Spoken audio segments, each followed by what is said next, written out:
Yeah, it was a great environment. You know, exciting atmosphere to play in, and just thank our crowd for coming out. It really meant a lot, and there's no doubt that the crowd can lift your energy at times. Obviously, I'm disappointed how that game ended. You know, for us to cut it to 1 in the fourth, and then lose by 15. I'm disappointed that's how the game finished. But hopefully we can really dissect that and you know, come up with a better game plan if we had to do that one again.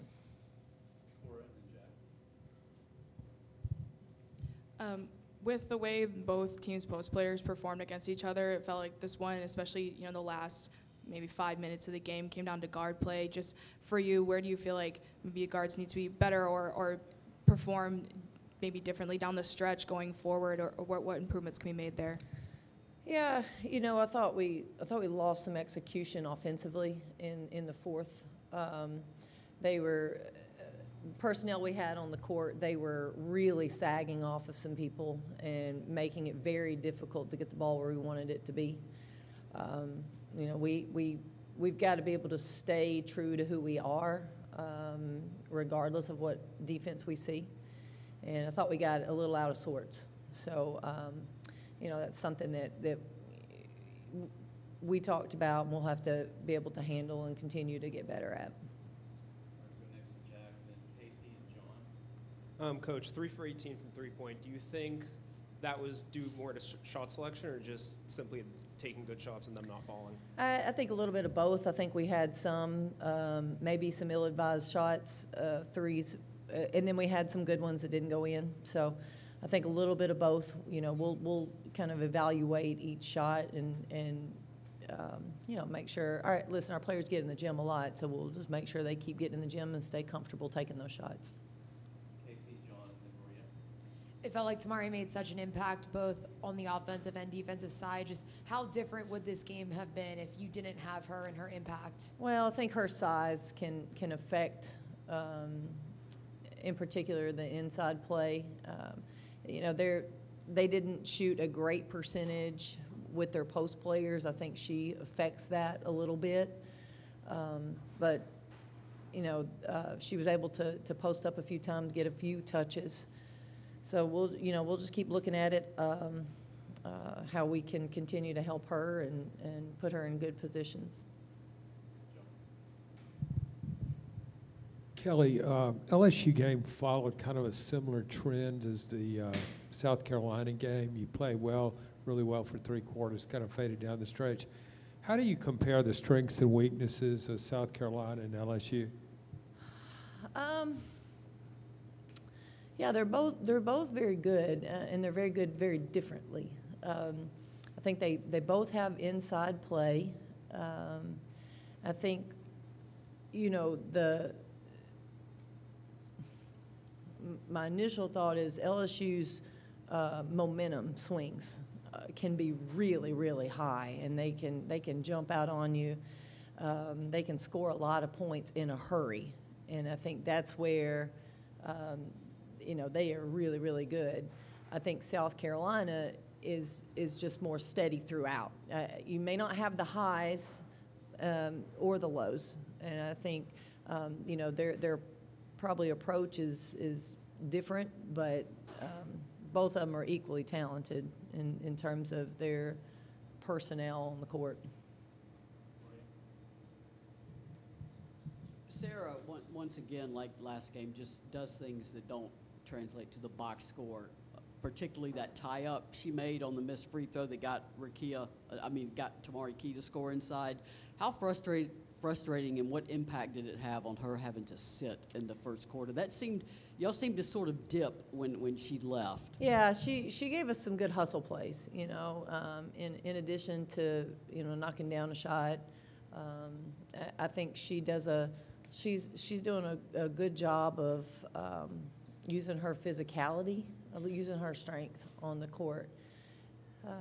You know, there's no doubt when she has to come over there, you know, one less person in the rotation that is being effective. That it changes things. But I'm proud of her for being able to step back in, you know, in that second half and get back, find some production there.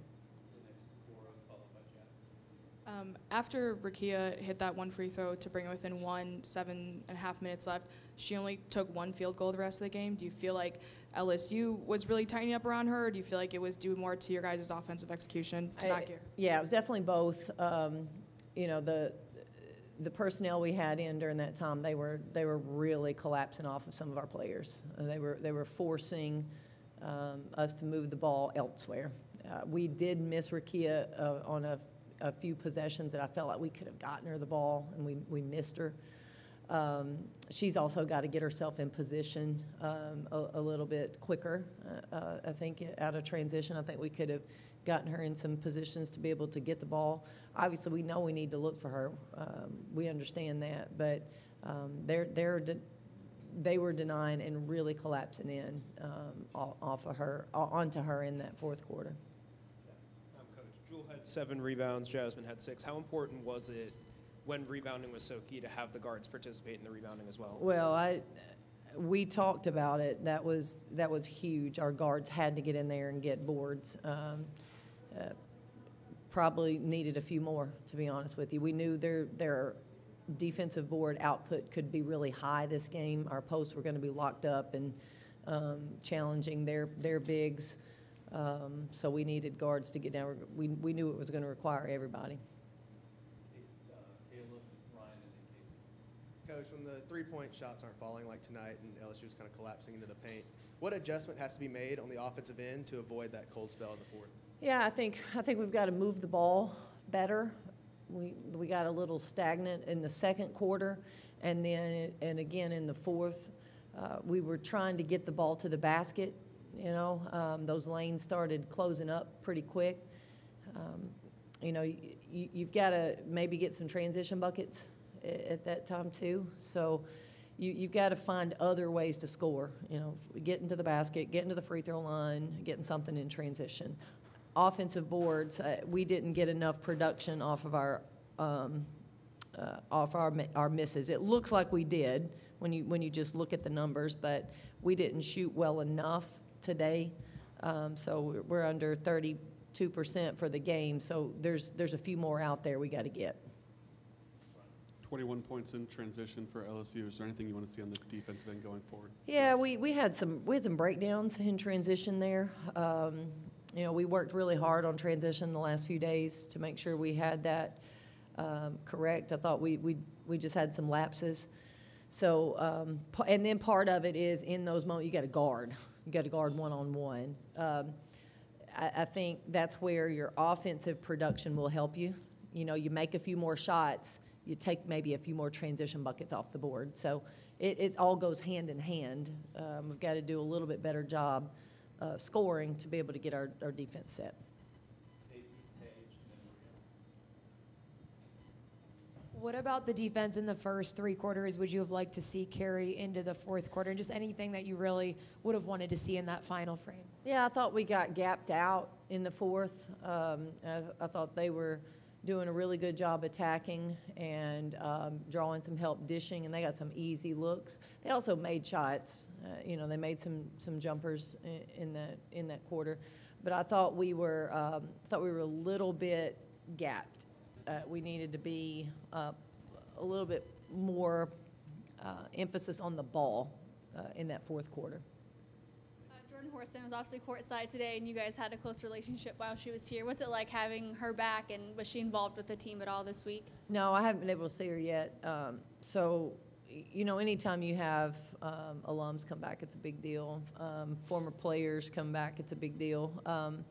I think it's sometimes harder for the younger players who, you know, they're off living their life, and it's not always easy to get back. So I appreciate when they make that effort. That's important. Maria, Cora, and then John.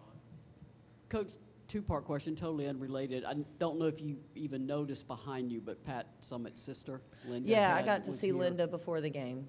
Linda came into the locker room. I got to visit with Linda before the game. I had a say they were glad I tweeted she was there because the crowd panned, and they're always startled because of how Yeah. much she resembles Pat.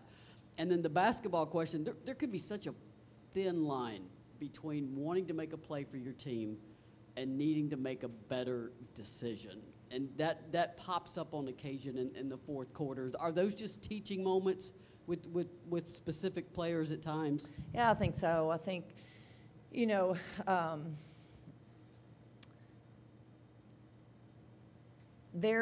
we have to stay true to who we are, regardless of the quarter, regardless of how hard it is, regardless of what's open. We've got to stay true to who we are. And sometimes, you know, we get excited. We want to make the play. We want to be able to help our team. And I don't think we have players that are being selfish. I think we have players that just want to do their part, you know. And I think there are times that we need to do a little bit better job of reading the situation and knowing where that ball needs to go. So it'll be a great teaching moment for us that honestly you could do the whole game, but that specifically we can dial into that fourth quarter. And, you know, if we can learn from that and we can walk away a better basketball team, that'll be a big deal. Cora and John. It felt like a bit of an off night for Jasmine Powell, and she's come up really big for you guys in the past, been really poised in certain games. It just felt like she wasn't able to find that in the fourth quarter. Is that a concern for you as a coach going forward with your point guard and going down the stretch into postseason? Yeah. Obviously, you want your point guard playing well, looking confident and comfortable out there. You know, she had a lot of opportunities. You know, they were really sagging off of her, and you know, she had some good looks and wasn't able to knock them down. I think she had some really good drives. Love that. And then obviously she had a bunch of assists, so she's still being productive. She has the ball in her hands a lot, but I think, you know, it'll be a great game for her to learn from, and you know, we have confidence in her. She's been. Man, she's had a heavy load all year, and she's played well. So hopefully we can get her bounce back from this game. Kelly, if you view this game through a postseason lens, do you think it actually helps you when you show people that you hold your own for 3 quarters against an LSU or South Carolina? And also, what do you think your status is for the tournament right now? Well, I think to me, if you watch the games, we passed the eye test. I mean, I think we played really well at times, and I think that has to be part of the what folks are looking at. So I feel really good about our team and going into postseason. There's no doubt about it that we've lost a couple games I wish we could get back, but I think we have gotten a lot better throughout the year, and I think we can compete. You know how for our team, we just have to keep it one game at a time, one day at a time, and just keep getting better. Like, learn from this, get better from this, and be great in practice the next day out. All right, thank y'all for coming.